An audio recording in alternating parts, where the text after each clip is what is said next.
I'm Niel Wright. I was at Palfrey from 1968 through 1971. I was the one student at the school at the time who thought that South Vietnam might not be better off under the communists.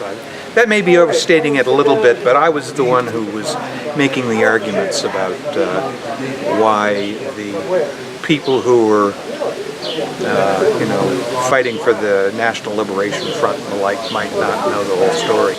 Well, let me put it this way. When I was graduating from Shady Hill, my mother thought that going to Palfrey would be a good idea because I'd gotten stressed out at Shady Hill, and she thought that I would find a friendly atmosphere at Palfrey and I could cool down a little bit.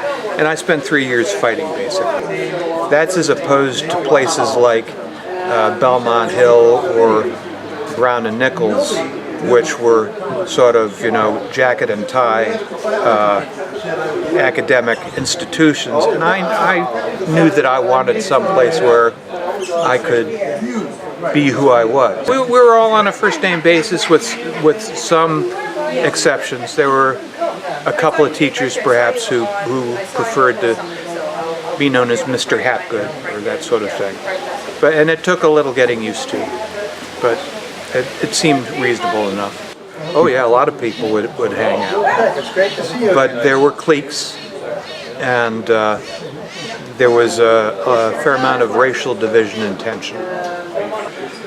I made some friends and got along well with some people, but others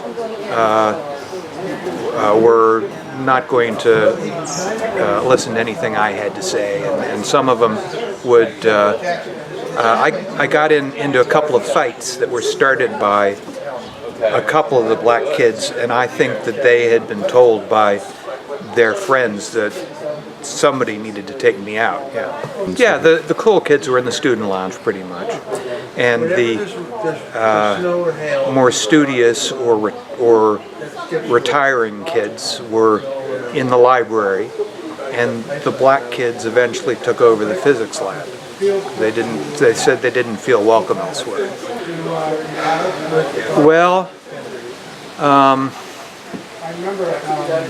their grievances were based on what was going on in society in general, with the uproar over civil rights. And everybody at the school agreed with civil rights. Everybody was all together on rights for minorities and all that. Well, everybody understood that opportunities for blacks weren't fair, and that there were a lot of people who held either overtly racist positions or what would be considered microaggressions today. There was a lot of that stuff around. I mean, it was just a case of people not feeling comfortable with each other. But I didn't quite realize, one of our schoolmates referred to Palfrey as having a ferociously progressive attitude, and he complimented me for putting up with it as well as I could. But I didn't realize how ferocious it was going to be when I was. Constant debate and contention. Was that healthy? For you?